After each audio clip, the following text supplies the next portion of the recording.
Salut YouTube! Aujourd'hui je vous retrouve dans une vidéo qu'il me tardait de faire et qu'il me tenait à cœur surtout de faire. C'est une vidéo qui a pour sujet Harry Potter.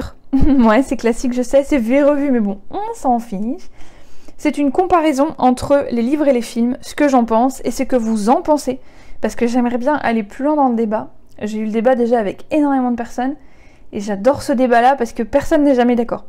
Ça fait 20 ans qu'il y a le débat. Ouais, je viens de me prendre une super claque dans la figure. Merci beaucoup. Ça fait 20 ans qu'il y a le début entre ouais, moi je préfère les livres, non, moi je préfère les films, ou alors bah non, moi j'aime les deux. Mais ceux qui disent j'aime les deux, faut aussi dire pourquoi. Donc c'est pour ça que je fais cette vidéo. Pas pour vous dire que j'aime les deux, mais c'est complètement différent. On peut pas dire j'aime autant les films que les livres parce que c'est complètement différent entre lire un livre et regarder un film. Je vais m'expliquer, vous inquiétez pas. Avant de commencer cette vidéo, petit trigger warning pour les âmes sensibles. Non, je rigole, il ne s'agit pas d'âmes sensibles du tout, mais je n'ai pas grandi avec les livres Harry Potter. Je vais vous expliquer un petit peu plus loin dans la vidéo pourquoi, donc faut rester pour savoir pourquoi. Super. Par contre, les films, oui, effectivement, j'ai grandi avec. De base, quand je regarde une adaptation d'un bouquin, bon, c'est pas mon cas vu que je les avais pas lus, je suis assez sceptique, parce que je me dis à quel point la série ou le film vont partir en cacahuète sur Mars et Pluton. Vraiment.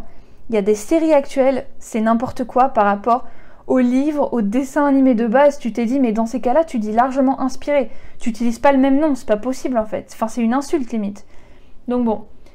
C'est pour ça que je vais attendre les calendes grecques avant d'y jeter un œil, parce que je veux qu'il y ait plus d'avis. Je veux voir si les films ont été arrêtés ou pas. C'est le cas par exemple... Enfin non, les films n'ont pas été arrêtés, mais si ça s'arrête, ça m'étonnera pas. C'est les Animaux Fantastiques. Tu vois, quand j'ai appris qu'il y avait une suite de Harry Potter qui allait être faite au cinéma, mais qui a lieu avant l'histoire principale d'Harry Potter, je me suis dit, ouah, c'est trop bien. En regardant le premier film, je me suis dit, ouais, mais c'est l'univers d'Harry Potter, ok. Mais appeler ça Harry Potter, non. Mais c'est pas ce qu'ils ont fait, ils l'ont appelé Wizarding World. Mais c'est vrai que le 2, je l'ai vu aussi, ça va, il était sympa, mais le 3, c'était nul en fait. Donc je sais que les Animaux Fantastiques, c'est terminé, je regarderai plus, c'est pas possible. Donc je vais attendre les calendes grecques avant de jeter un œil aux films et aux séries qui sont sortis, donc les adaptations, et je vais peut-être en fait jamais regarder tellement j'ai peur de ce qu'ils ont fait. Bon, en général, je regarde quand même au moins le début du film ou les premiers épisodes, pour me faire une idée, pour voir jusqu'où ils sont allés. Maintenant, au sujet du pourquoi, du comment, je n'ai pas grandi avec les livres. Ouais, vous n'avez pas attendu longtemps avant d'avoir avant d'avoir la réponse. En fait, je les ai jamais lus, tout simplement parce que quand j'étais petite, les couvertures me donnaient pas envie du tout. On les avait à la maison, toute ma fratrie les a lus, enfin jusqu'au 5, parce qu'on les avait jusqu'au 5 à l'époque, le 6 et le 7 n'étaient pas encore sortis. Donc j'étais la seule à pas les avoir lus. Et j'avais juste même pas pensé à les lire en fait. Je lisais d'autres trucs, je lisais plein d'autres trucs, mais pas Harry Potter. Ça peut vous paraître bizarre, mais c'est jamais... Enfin, c'est un univers qui me tentait énormément, qui m'attire encore aujourd'hui. Enfin, forcément, je veux dire, c'est la base. Mais à l'époque, ça m'attirait pas du tout. Alors que j'étais archi fan de fantasy, de magie, de tout ce que tu veux. Mais Harry Potter, c'est pas du tout une série qui m'attirait en fait. Et pour vous dire, j'ai lu le 5 et le 6... J'avais 14 ans. Je vais pas vous dire quand c'était parce que c'est comme l'histoire des 20 ans là. Je vais me prendre une claque dans la figure. J'ai pas envie. J'ai déjà des larmes qui me coulent le long des joues. Pas pour de vrai, mais bon, je les sens quand même. Le 1, le 2 et le 3, donc les 3 premiers tomes, je les ai lus en 2021.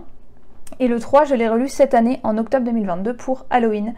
Et j'ai dû le terminer le 31 octobre, quoi. Parce que c'est typiquement mon tome préféré. Enfin, c'est mon film préféré. Après le tome, je sais pas, ça se dispute. Là, je saurais même pas vous dire lequel est mon préféré parce que je sais pas du tout. Je les aime tous de la même façon. Donc voilà, pour vous dire, je les ai pas lus super tôt.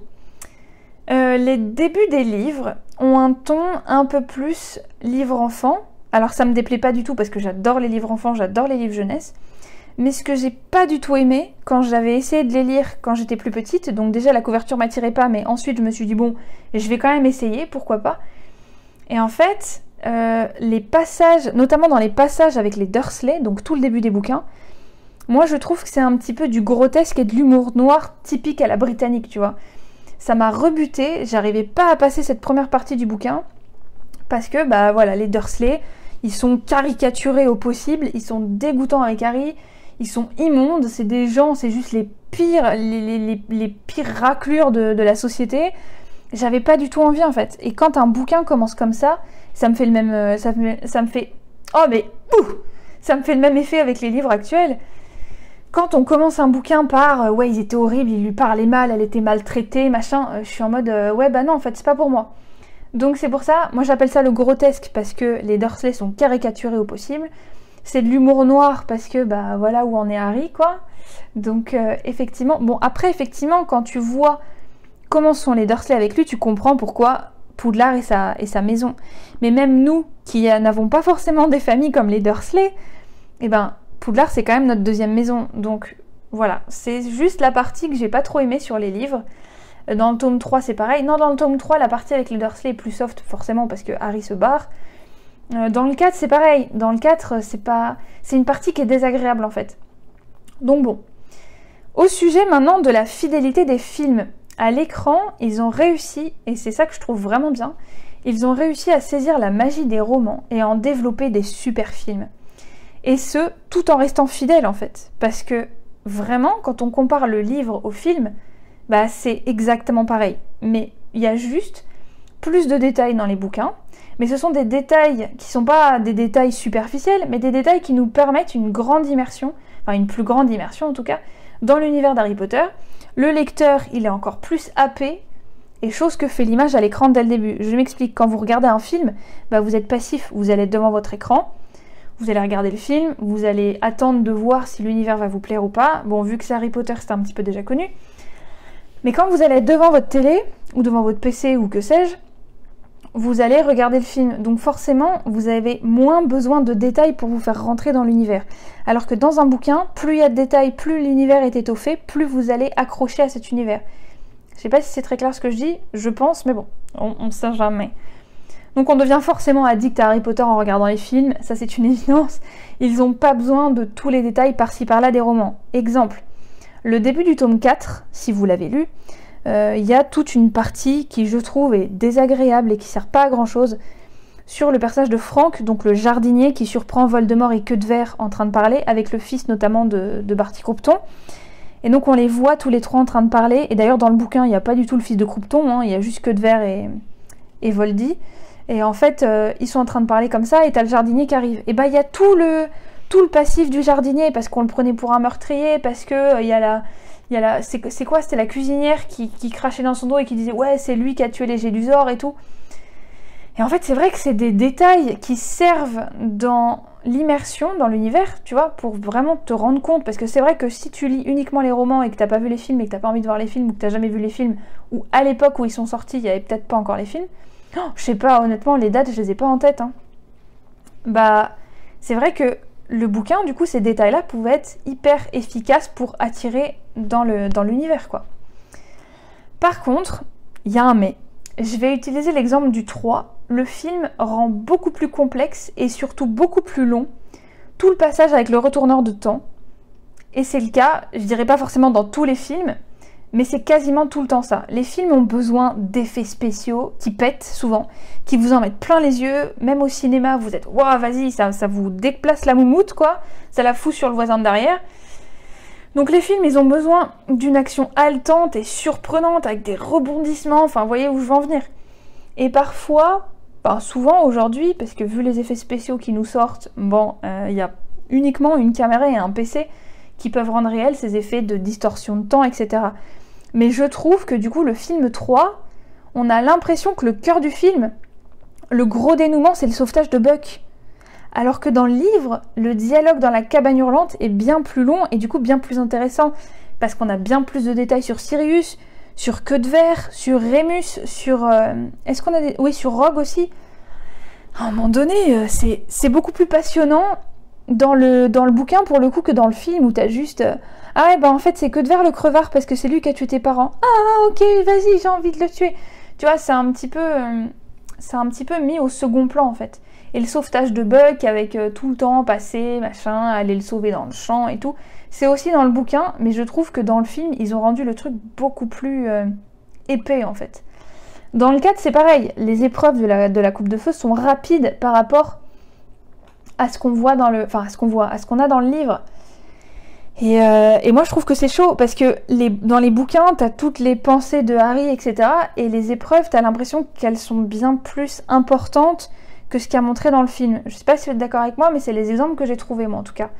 Et surtout, mon dernier exemple de il y a un mais avec les films, les salles communes on les voit jamais. C'est quoi le délire? Alors que Serre d'Aigle, dans le bouquin, c'est le tome 7 je crois. On voit un petit peu Serre d'Aigle, pouf souffle, on sait où elle est, on sait qu'elle est au niveau des cuisines, on sait que c'est un tonneau. Enfin bref, dans les films, ils ont complètement occulté les deux autres salles communes, comme s'il y avait que Serpentard et Gryffondor. À un moment donné, stop! Non, c'est pas possible. Exactement comme l'organisation d'Hermione, je sais plus comment elle s'appelle, pour les elfes de maison, là. Bah c'est pareil, on l'a pas ça dans les films, on n'en parle même pas.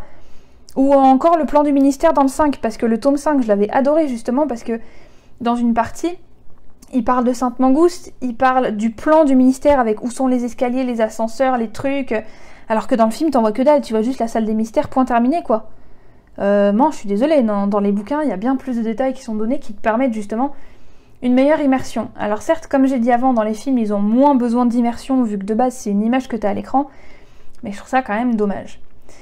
Bon, en conclusion, les deux sont tout aussi magiques. Ah, je vais pas trancher, je suis désolée. Mais les deux sont tout aussi magiques. Les livres et les films sont tout aussi canons les uns que les autres, il n'y a pas à dire. On va dire simplement pour trancher que les livres se concentrent sur les détails et l'immersion totale dans l'univers en plus du fil rouge. Donc vraiment, quand tu lis le bouquin, t'as l'impression d'être à Poudlard de A à Z. Dans les films aussi, mais les films, ils se concentrent plus sur le fil rouge avec Voldemort. Mais c'est sûr que dans un film, t'as 2 heures, enfin 2h30 parfois pour les versions longues, t'as 2 heures uniquement pour raconter une histoire, où il faut que le spectateur, il ait le début, l'enchaînement, le dénouement, la fin de l'action, enfin voilà, il y a quand même des étapes à suivre.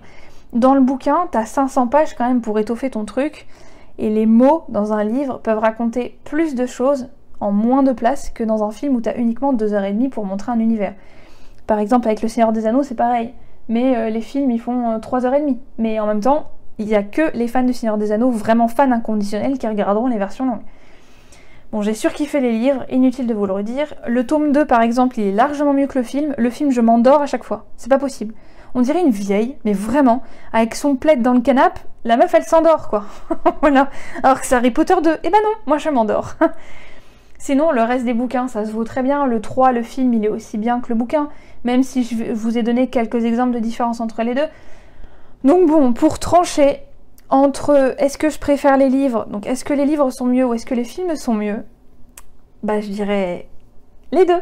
Voilà, abonnez-vous, on se dit à la prochaine. Ciao, ciao! Et surtout, n'hésitez pas à me donner votre avis en commentaire, à m'envoyer des messages, il n'y a pas de souci, je serais vraiment très contente d'avoir ce débat avec vous parce que je trouve ce débat passionnant. Il y a plein de détails, il y a plein de façons de penser différentes. Et honnêtement, je trouve que c'est un des meilleurs débats du siècle. Mais vraiment. Bye!